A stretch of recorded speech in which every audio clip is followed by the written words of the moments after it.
우리는 항상 아모스 말씀을 볼 때에 아모스가 정식으로 선지자 학교를 들어갔다가 나온 이른바 라이센스 받은 선지자가 아님을 알아야 합니다. 또한 아모스가 지금 북이스라엘에서 이 예언을 하고 있는데 사실 그는 남쪽 유다 사람이었다는 것도 기억해야 합니다.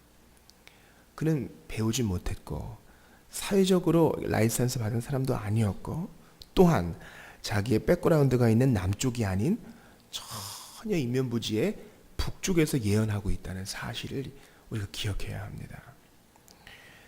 하나님께서 지금 비상수단을 사용하신 것이죠. 지금 북이스라엘이나 남유다나 솔로몬 이후로 가장 부강한 나라를 이루고 있을 때 지금 아모스가 하나님의 특별한 비상수단이 되어서 라이센스도 없고 자기 고향도 아니지만 하나님의 특별한 비상수단이 되어서 지금 사자처럼 부르짖고 있는 것입니다. 아모스 1장에 보면은 내가 사자처럼 부르짖는다 이렇게 주님이 말씀하셔요. 이상합니다. 큰 물질적 번영은 하나님이 주신 거잖아요. 그런데도 왜 하나님이 특별한 비상수단인 배우지 못한 농부를 사용하셔서 낯선 북쪽에서 부르짖게 하셨는가? 이게 중요합니다. 겉으로는 번지르르 해도 지금 속이 썩어가고 있기 때문에 그런 것입니다. 그러니까 우리가 받을 말씀인 거죠. 사람들이 어렵다 해도 100년 전과는 비교할 수 없을 만큼 모두가 일정한 정도의 부를 가지고는 있습니다. 물론 소외되고 어려운 자들, 추위와 한 끼 식사가 힘든 자들이 많이 있는 것 사실입니다. 그러나 일반적으로 평균에 보면 우리는 이른바 고조선부터 지금까지 그 어느 때와도 비교할 수 없는 풍부함과 편리함 가운데 살고 있습니다. 그런데 지금 한국교회를 비롯하여 대한민국에 있는 많은 사람들이 행복합니까? 이른바 정신적 공황 가운데 많이 빠져 있습니다. 그뿐만이 아닙니다. 조국교회 성도들은 100년 전보다 많이 부유해졌음에도 불구하고 하나님을 사랑하고 섬김을 행하는 것들에 있어서 여러 가지로 지탄받고 있는 것입니다. 따라서 오늘 본문은 우리에게 적실합니다. 오늘 본문의 18절을 보세요. 화 있을진저. 하나님께서 지금 사자가 부르짖는 것처럼 선지자 아모스를 통해 말씀하십니다. 왜 화가 있습니까? 여호와의 날을 사모하는 자여, 너희가 어찌하여 여호와의 날을 사모하느냐? 그날은 어둠이요 빛이 아니라. 주님 다시 오실 날을 바라면서 구약 성도들은 여호와의 날을 기다렸습니다. 그때가 되면 모든 게 다 좋아지겠지. 우리도 그렇게 생각할 수 있지요.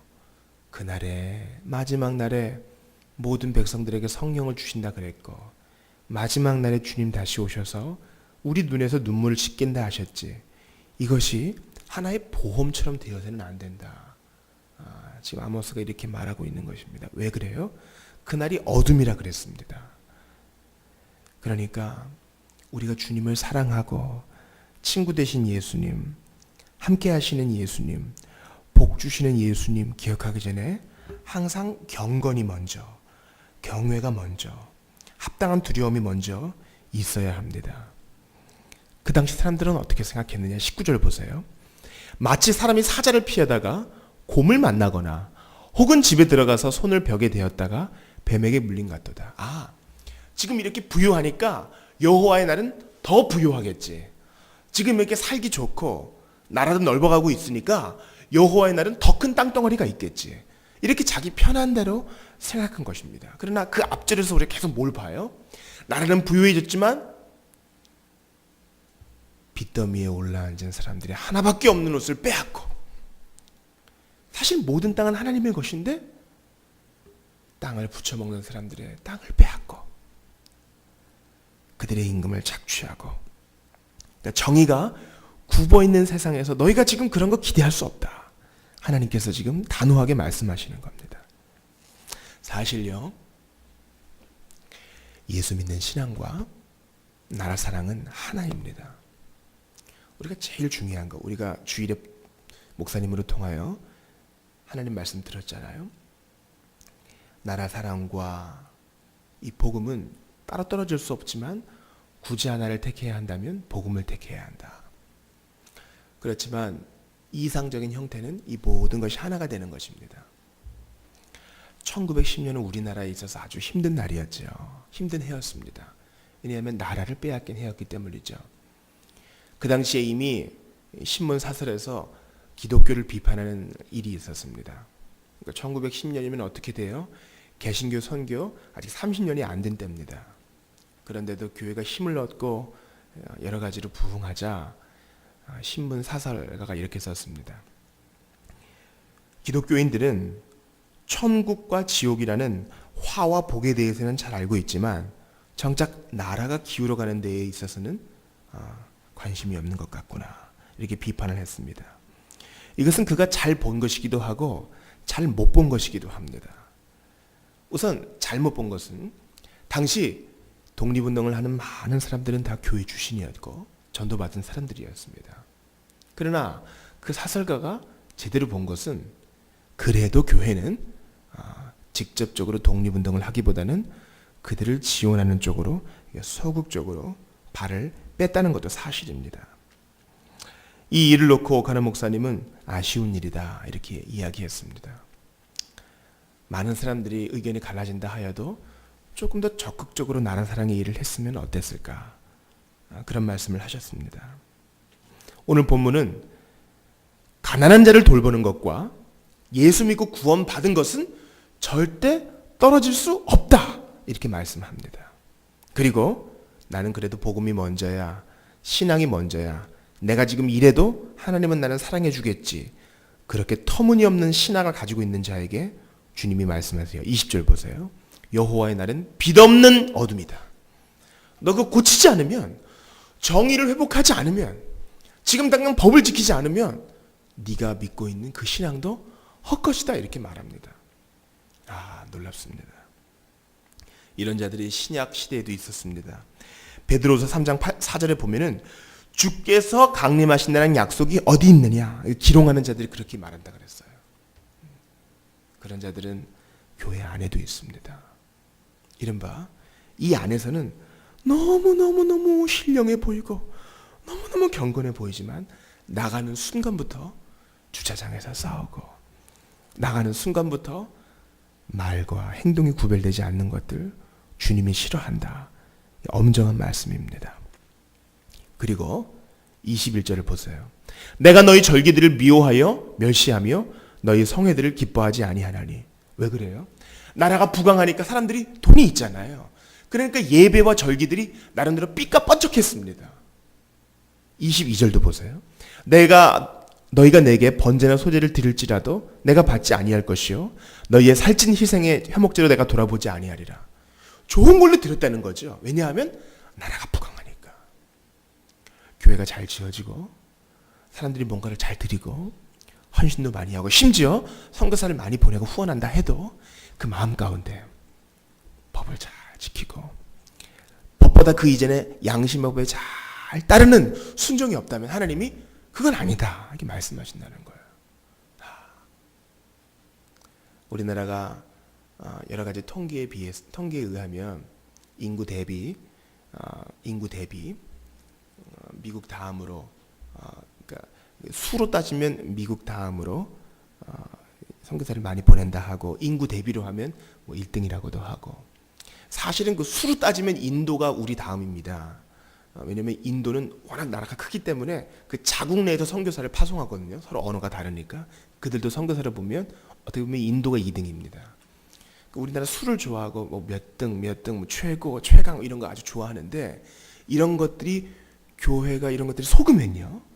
그리고 이것 때문에 자기를 돌아보지 않고 영적 긴장감을 놓쳐버리고 구제와 섬김과 정의를 행하는 것에 있어서 양보를 한다면, 이른바 교회당을 짓는 명목으로 사유재산과 국유재산을 침범하게 되고 그것을 적당히 가리게 된다면 하나님이 이거 기뻐하지 않으신다, 분명히 말씀하시는 겁니다.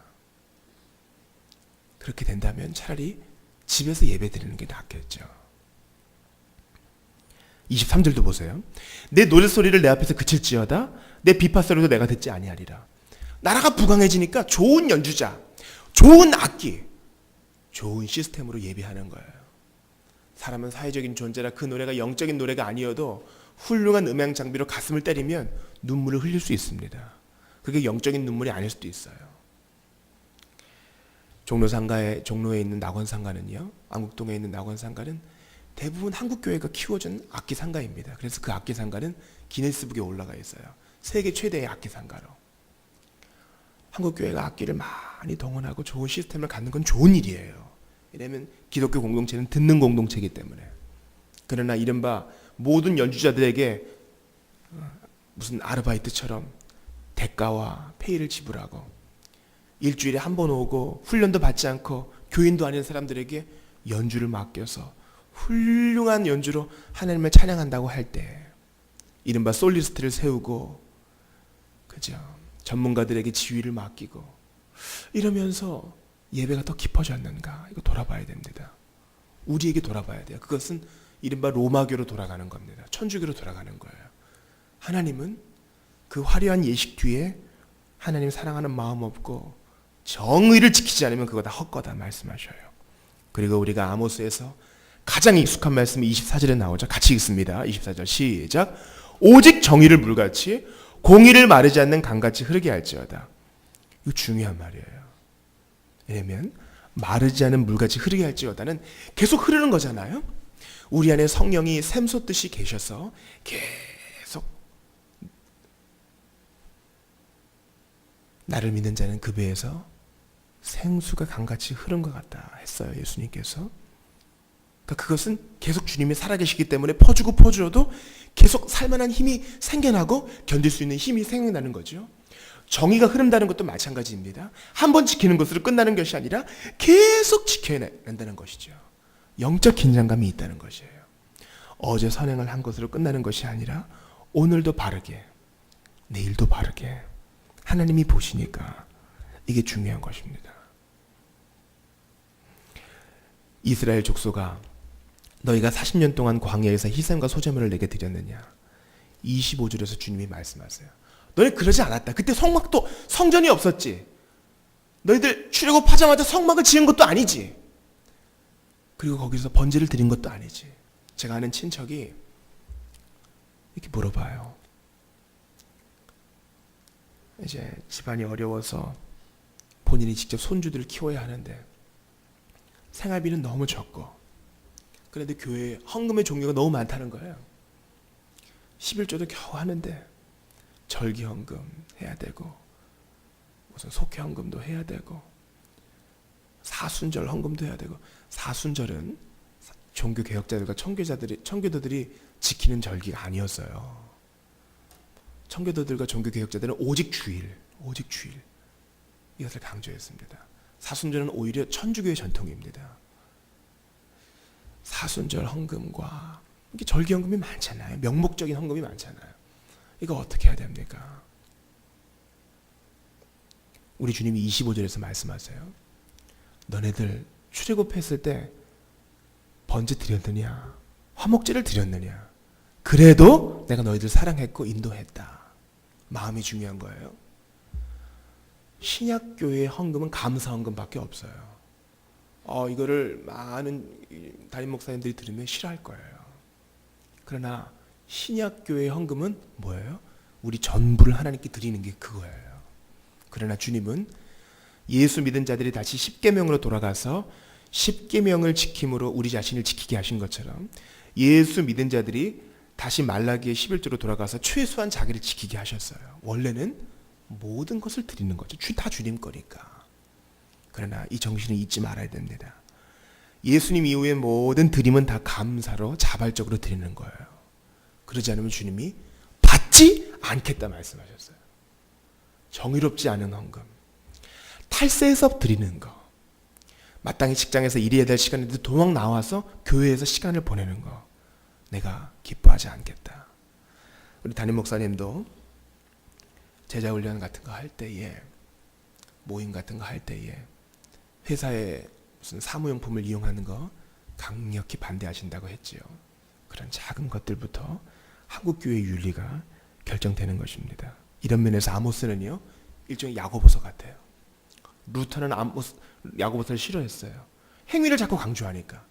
그러나 아모스서는 그 두 개를 합쳐놔요. 로마서의 이신칭의로 구원받은 성도들이여, 야고보서에 행함이 있는지 돌아보시오. 아모스서가 그것을 말해요. 너희가 선택받았느냐? 그러면 공의를 물같이 흘림으로 너희들이 구원받았다는 것을 증거하시오. 오늘도 그 열매를 맺으시오 말합니다. 우리 오늘 열방을 위한 기도는 서아프리카 내륙에 있는 니제르입니다. 문명률이 높은 이 나라에 성경 말씀에 근거한 진리, 제자들을 배울 수 있는 문맹 퇴치 프로그램이 생겨나게 도와주십시오. 우리 한번 오늘 아모스 말씀 붙들고 기도합시다. 정의를 물같이 흐르게 하라는 말씀은요, 예배도 잘 드리고 번제물도 잘 드리고 성전 음악도 좋았던 그들에게 하신 말씀입니다. 하나님, 저희는 어떻습니까? 한국교회는 어떻습니까? 두렵고 떨림으로 회개하고 두렵고 떨림으로 자신을 돌아볼 수 있도록 도와주시옵소서. 구원 얻은 믿음은 영원토록 보장된다고 했는데 이것을 이용해 먹지 않도록 도와주시옵소서. 주님이 나를 구원해 주셨으면 이 감격 때문에 자신을 잘 돌아보아 정의를 행하고 약한 자를 돌아보고 사람들이 보지 않아도 여호와의 눈을 의식하는 우리가 다 될 수 있도록 도와주십시오. 우리가 오늘 부른 찬송처럼 인자한 언어 행실로 이 신앙 전파하리라. 행실로도 복음을 전파하는 우리가 다 되게 도와주셔서 그리스도의 십자가와 그 보혈이 헛되지 않도록 우리를 붙들어 주옵소서. 니제르를 위해서 오늘 본문 말씀 붙들고 성도들을 위해 같이 기도합니다. 하나님 감사합니다. 이 본문 말씀은 우리의 심장을 찌르고 우리의 폐부를 찌르고 우리의 가슴을 찌르며 우리를 적용하게 합니다. 오 하나님, 두렵습니다. 어떻게 해야 할지요? 주님 가르쳐 주시옵소서. 아버지 하나님, 정의를 행할 수 있도록 도와주시옵소서. 여호와의 눈이 우리를 감찰하신다는 기억하면서 벨사사를 두려워 떨게 했던 그 하나님의 손이 우리를 지금도 인도하신다는 사실을 두렵고 떨림으로 감사함으로 받으면서 정의를 행할 수 있도록 도와주십시오. 예물도 잘 드렸고 음악도 좋았고 예식들도 절기들도 아무 탈 없이 다 진행되었어도 주님은 문제가 있다 말씀하시니 하나님 아버지, 두렵고 떨림으로 이 말씀을 받습니다. 우리를 붙들어 주시옵소서. 하나님, 바라고 원합니다. 니제르가 문맹률이 높다고 합니다. 성경 말씀에 근거한 진리와 제자들을 배울 수 있는 문맹 퇴치 프로그램이 잘 개발될 수 있도록 도와주시고 98%, 95%가 이슬람교라고 합니다. 하나님, 그곳에 복음이 전파되게 하여 주시고 선교사들을 붙들어 주시옵소서. 아버지 하나님, 스데반도 인용한 이 말씀 우리가 잘 기억함으로 우리의 행실뿐만 아니라 우리의 마음도 잘 돌아볼 수 있도록 도와주옵소서. 우리가 거저받은 단번에 받은 이 구원을 행실로 증거하고 우리가 심령으로 받은 이 구원, 변화, 이것이 겉으로도 정의로도 우리의 행함으로도 결정으로도 잘 나타날 수 있도록 은혜 주시고 우리 교우들도 이러한 믿음으로